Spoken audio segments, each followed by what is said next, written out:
one chaining him up in a bathroom and actually forcing him to cut off his own leg. Once he frees himself, he takes the gun in the middle of the room, and with the one and only bullet, shoots Adam because he doesn't like him very much, all the while Zepp, being pursued by Tap, is coming to kill Lawrence. Tap's killed due to failing to stay alive, shortly followed by Zepp arriving to kill Lawrence, but what Zepp didn't count on is Adam saving that bullet for later and pulling him to the floor to give him the ultimate swirly, beating him to death with a toilet. Lawrence crawls away like some kind of human-sized slug, followed by Adam finding a tape on Zepp. Zepp was a victim too, doing exactly what Jigsaw made him to do, not only because he couldn't resist the sweet allure of old men, but because he had a slow-acting poison in his bloodstream, and the only way of getting the antidote was by complying. And in the end, he did manage to get the poisoned blood out of his body, considering that it's now all over the floor. Suddenly, the dead man in the middle of the room wakes up after finally respawning, the real Jigsaw, who must be a narcoleptic or something, as we learn that his real name is John, who was given the name Jigsaw by cutting out a small jigsaw piece from his victim's flesh to signify that they were missing something. Yeah, their flesh. Give it back. John was a patient at the hospital Lawrence worked at, and got tired of doctors walking around with two separate feet, so decided to do something about it. Lee previously stated that he came up with the idea for Jigsaw after visiting the hospital for migraines, concerned that he had a brain tumor, which in turn gave him the inspiration to create a character who's been given the news of a terminal illness and seeing how they'll react to it. A character who would snap at the idea of a death sentence, who would really like to lay down on the floor of a dirty bathroom, surrounded by younger men. Jigsaw gets up, turns the lights off because we're in the middle of a cost of living crisis, and shuts the door with Adam still in there. A shot that I'm sure Tobin Bell was more than happy to shoot, considering that he'd just received the opportunity of a lifetime to quite literally lie down on the floor for 6 days straight while doing absolutely nothing. An interesting thing about Saw, the movie, not the hand-operated cutting device, is that a lot of its distinctive style was almost created by accident, which mixed with the make-it-up-as-you-go approach that James had while filming, makes it hilarious to know that this became one of the highest-grossing franchises of all time. Just do whatever you want, and face no negative repercussions at all.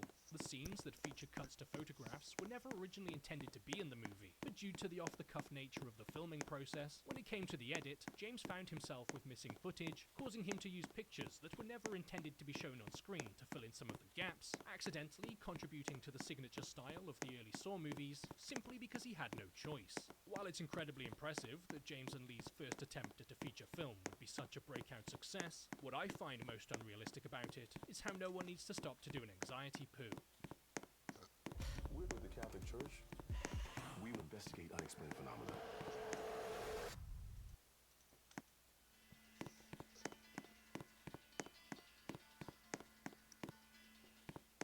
After the release of Saw 1, the hand tool corporations noticed an opportunity to up their profits by releasing a revolutionary new tool called Saw 2, but in doing so, they accidentally created a sequel to the original Saw movie, which, believe it or not, was done entirely by accident. This time, James wouldn't be returning to direct, but much like James did with the previous movie, Darren Bousman would come on to make his directorial debut, with him being the director for 3 consecutive Saw movies, because unfortunately he can't count any higher than that. At this point in the franchise, Lee was still attached as a writer, so the pair would rework a script that Darren had made for a potential movie called The Desperate by desperately turning it into a Saw movie. The bar had been set with the original movie, and people wanted it to be raised with the sequel because they're all sick in the head and should seek therapy. But nevertheless, mass mental illness aside, the sequel expands on the idea of Lawrence having to kill Adam to escape your average British public toilet, instead putting a group of convicted criminals together and forcing them to kill each other like your average British council estate.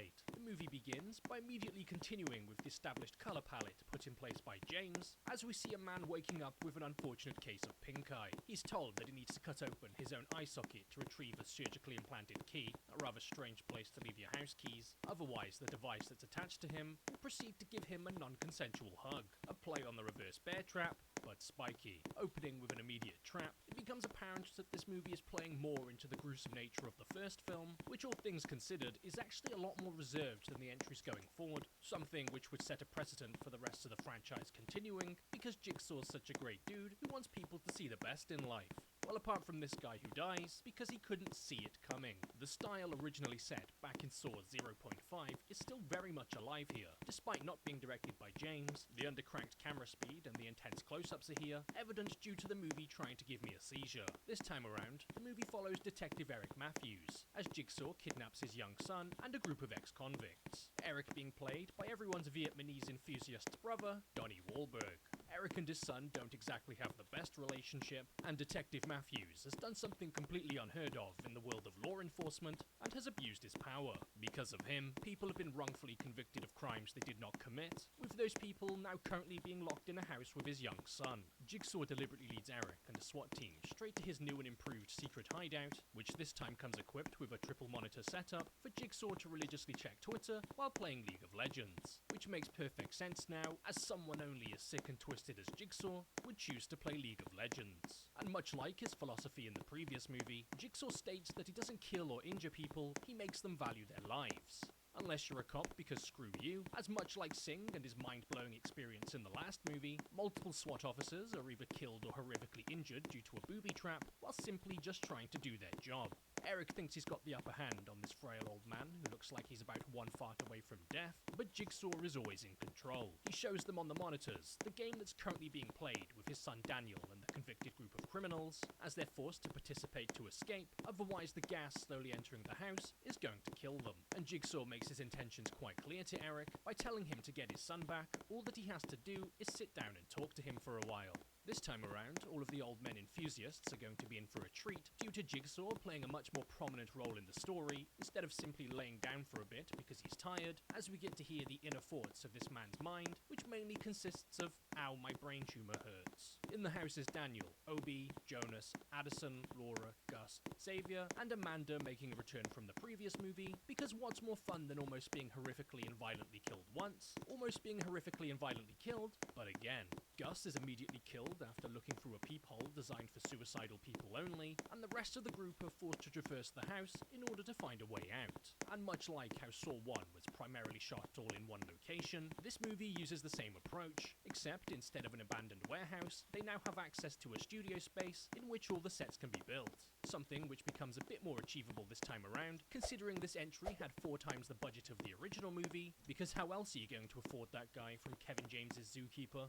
In order to survive, they each need to get their hands on an antidote, special medication that was made specifically for ants. But in typical Jigsaw fashion, they must first partake in a game, which much like an average family game night of Monopoly, usually ends with someone dying in a horrific manner. First up is Obi, who must climb inside of a furnace to retrieve 2 vials in order to save himself and someone else, which would be exactly what would have happened, if only for the fact that it didn't happen. As the door shuts behind him and a fire ignites, Obi slowly burnt to a crisp, accurately recreating that feeling of eating anything straight out of the microwave. A stunt that was achieved by actually setting someone on fire, due to Darren Bousman being a maniacal psychopath, with his joy quickly coming to an end after learning that his victim was actually a professional stuntman who happened to be covered in fire gel. There's always next time. Next up is the hepatitis bath, as Xavier throws Amanda into a pit of used needles, but is disappointed as she fails to do a cannonball, with her instead frantically searching for a key to the next room, with her eventually finding it, but just as the time runs out. A scene which Shawnee, the actor who plays Amanda, did while secretly pregnant, something that she hid from the cast and the crew because babies are scary and nobody wants to know about them. The needles, which much like Adam having to play out the average Redditor's fantasy of having to shove his entire arm down a clogged toilet, plays on our primal fears and disgusts, with the entire house almost being an extension of the original bathroom, in that everything looks like shit and I'm disgusted by it. There's a safe in the room that they all started in, and Xavier discovers that each of them have a number on the back of their neck, which together creates the combination to unlock that safe. But due to having crippling social anxiety and a severe phobia of talking to people, Xavier proceeds to start killing them instead of just politely asking them. He gets Jonas's number after hitting him in the skull with a spiked bat, Laura's after she succumbs to the gas while doing this weird little dance, and Addison's after she enters a room containing a hung-up box with the antidote in, with the holes being blocked by razor blades. Something which could have been entirely avoided, as at the top of the frame you can actually see a dangling key that she would have been able to retrieve. Well, if it wasn't for the fact that she had a deadly poison currently ravaging her bloodstream. But hey, potato potato. women, am I right? Amanda and Daniel, fleeing the man who really wants to get a good look at this underage boy's neck, find a trapdoor that leads beneath the house and straight to the bathroom from the original Saw movie, where they find Adam and his pet foot before Daniel kills Xavier with Lawrence's saw, resulting in him dying from foot germs. A set that had to be painstakingly recreated down to the last speck of toilet chocolate milk, with it being filmed entirely in a different location, resulting in people having to comb through hours of footage and reference photography to even get a general idea of where to start building it. Back with Eric, who's understandably very unhappy about this weird old dude playing out the average Minecraft YouTuber's fantasy of stealing a child, decides that it would be best to try and beat the cancer out of him before Jigsaw finally agrees to take him to the house. Those two head off alone as the SWAT team are sent to a decoy house after discovering that the footage was pre-recorded and not live. Eric is injected with some free drugs as the timer goes off back in Jigsaw's lair, resulting in a safe opening on its own to reveal that Daniel had been there the entire time. All Eric had to do was sit down and talk to Jigsaw until the time ran out, but couldn't possibly resist the chance to punch an old man. Eric's attacked and then locked in the original bathroom by Amanda, who we see is actually working with Jigsaw, and someone who apparently loves swimming around in a pool of dirty needles. What Jigsaw wanted was for Eric to appreciate his son, but all he's got left to appreciate now is the smell of Lawrence's crusty toes. Something that Donnie Wahlberg may not have even known right up until filming the scene, as much of the cast and crew were not told the ending of the movie, because much like ethics, it's best left up to interpretation. Saw 2 would mark the beginning of larger and more extravagant set pieces that would only continue to grow throughout the series, as it starts to lean further away from that DIY small-scale feeling to something purely done for the shock. Something that James and Lee weren't trying to do with the original movie, as it's not so much a torture film, but more of a murder mystery film, with the characters constantly figuring things out and learning as they go, opposed to being put in horrible situation after horrible situation, because that's what comes next. It's hard to believe that Mint Mobile can get any better, but really, all it takes is a little imagination.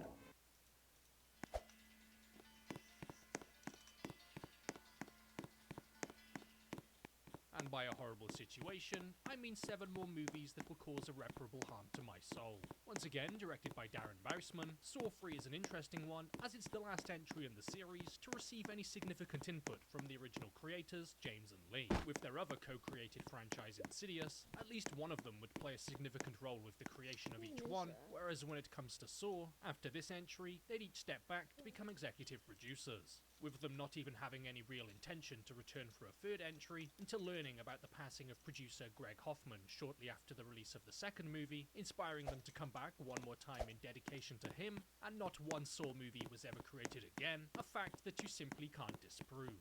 Saw 3 immediately begins after the events of the previous movie, with some weird guy hanging out in a bathroom for some reason, and using the lid off the back of the toilet previously used to kill Zepp, he proceeds to kill his foot. A bathroom set that once again had to be recreated, but this time not by the Saw team, because they couldn't really be bothered. But luckily for them, the team working on Scary Movie 4 had just finished using the set they recreated for themselves, as sometimes it pays off to be lazy. 6 months later, and Jigsaw still has that silly little brain cancer of his, as we see the police find the aftermath of yet another one of his traps. A trap that takes place in the average American classroom, involving someone being blown to pieces. A new character, Detective Hoffman, whose name is a tribute to producer Greg Hoffman, explains that the victim was held in place with multiple chains attached to various body parts, as he was cosplaying as that dude from Disturbed. With more piercings than the average Tumblr girl, he had to pull the chains out of his own body before a bomb exploded, but couldn't get down with the sickness in time, so the sickness got down with him. The frantic editing style and the colour palette is something that would slowly start to drift away over the entries, but is still intact here. Far more intact than that guy anyway. And the police realised that this wasn't a trap set up by Jigsaw, as the door was welded shut. This man was never going to leave, and was going to be killed in an American classroom. Just as God intended. Eric's former partner, Detective Kerry, a somewhat minor character from the previous movie, is also kidnapped and placed into a machine with spikes hooked into her rib cage. The official way that spare ribs are harnessed for Chinese takeout. A key falls into a pot of acid right in front of her, and she needs to reach into it to free herself with the key before the device frees her internal organs. But much like her hypothesis with the previous trap of the victim not being able to escape, she finds herself in the exact same situation after managing to grasp the basic concept of picking something up and flashes the camera anyway. Because how do you adequately change up the Saw formula that involves people having to free themselves to survive? Don't let them free themselves. This time around, Saw 3 focuses even more on what goes on inside of Jigsaw's brain. So much in fact that Dr. Lin decides to cut his head open to have a look for herself. Dr. Lin, someone who really wants to get some good head, so decides to cut a piece of Jigsaw's out. She's been kidnapped from the hospital by Amanda and forced to keep John alive, otherwise risking a shotgun collar placed around her neck being used to decorate the walls. Lin needs to keep Jigsaw alive due to him having another man named Jeff also kidnapped, with him being forced to take part in a series of Mr. Beast challenges, with Jigsaw wanting to see if he wins a Tesla or not. Jeff's been chosen by Jigsaw to participate due to Jeff's son being hit and killed by a drunk driver, with Jigsaw preferring to kill all the kids himself. For Jeff's first challenge, he enters a room to discover his worst nightmare: a naked woman. She was the one and only witness to the incident, and due to not believing in the existence of kids, decided to drive off without doing anything. She's strung up in a freezer room and repeatedly sprayed with ice-cold water, and Jeff needs to retrieve a key from behind some frozen pipes before she becomes his ideal woman. A quiet one. But he's not fast enough, the opposite of what he's usually told, ending up with the woman non-consensually cosplaying as a naked Olaf from Frozen. Freezing to death being something that was chosen in this movie, due to them already burning someone to death in the previous entry, as they slowly make their way through all of the Avatar elements, before Jeff's eventually forced to face the final boss: Aang, the last airbender. In the next room, Jeff's confronted with a man restrained to a bottom of a vat, while putrefied, rotten pig carcasses are dropped into a grinder, filling up the vat with their liquid. The man being the judge who allowed his son's killer to receive a light sentence, because everyone should be able to kill at least one kid in their life. In order to save the man, Jeff must burn his son's remaining possessions, because it's not enough for him to lose his son, but he also needs to lose everything that reminds him of him, because screw Jeff in particular. After a little bit of hesitation, the judge is saved from choking to death on chunks of his fellow colleagues, for he and Jeff to rather conveniently not be covered in pig goop for their remaining screen time, because they licked it all off. And by remaining screen time, I mean about 5 more minutes for the judge, as Jeff enters another room to be face to face with the man who killed his son, well, face to nipple I guess. The man's attached to a rack that begins slowly twisting individual limbs one by one, popping them out of their sockets and tearing them from place. All that Jeff needs to do to save the man who gave his son a rather late post-birth abortion is to reach into a box and retrieve a key, while being tough enough to stop a shotgun blast to the face. Jeff being strong enough, but apparently the judge isn't, as he's accidentally sent into an early retirement, as the man on the rack does his best impression of an owl by turning his head all the way around. Speaking of really cool things to do with your head, Lin needs to relieve the pressure inside of John's skull, so achieves this through the use of a rusty power tool as she opens his mind, in turn saving her own. Something which is rather short-lived, kinda like Jeff's son, as Amanda doesn't want to let her go.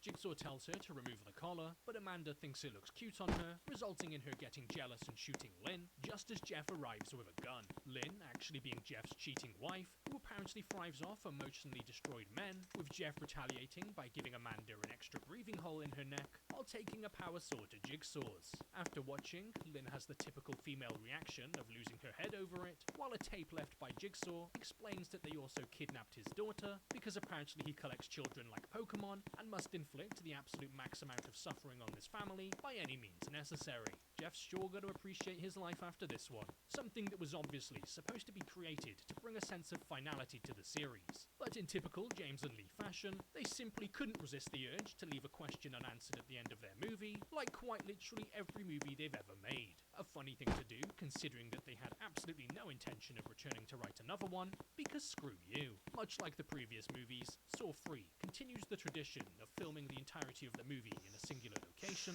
with them returning to their roots this time and once again using a large warehouse, while also continuing the Saw tradition of everything being completely chaotic.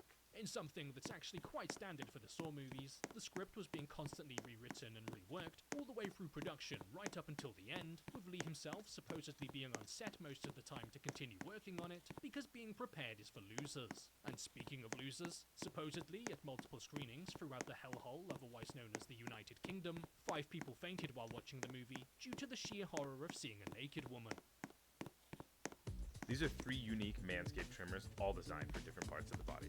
The Lawnmower 4.0 is perfect for your nether region, but it also works great on anything from the neck down. This is the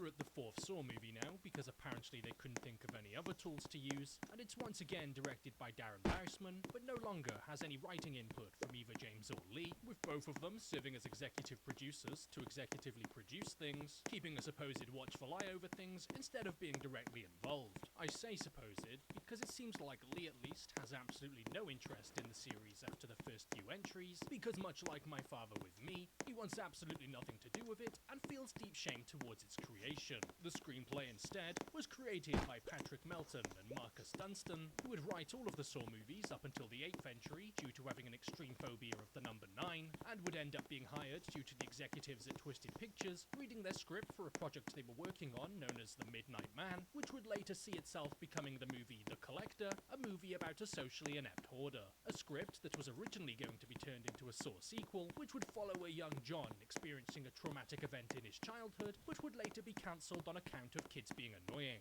The movie begins with a first for the Saw franchise, with someone not in a trap. Instead, it begins with Jigsaw's body in an autopsy room, which looks about as clean as the bathroom from the original movie, as I guess the dead can't really complain about health and safety. While they're removing his skin clothes and having a little play with his brain, we learn that John was only 52 at the time of his death, despite Tobin Bell having looked 70 since the 1980s. They find a tape hidden in his stomach, due to John getting a little bit peckish before his neck beard trim went wrong, with it addressing Detective Hoffman, stating that just because he's dead, that doesn't mean his work is over. A reference to the fact that Jigsaw is now a ghostly spectre, and will continue to create diabolical machines from the grave.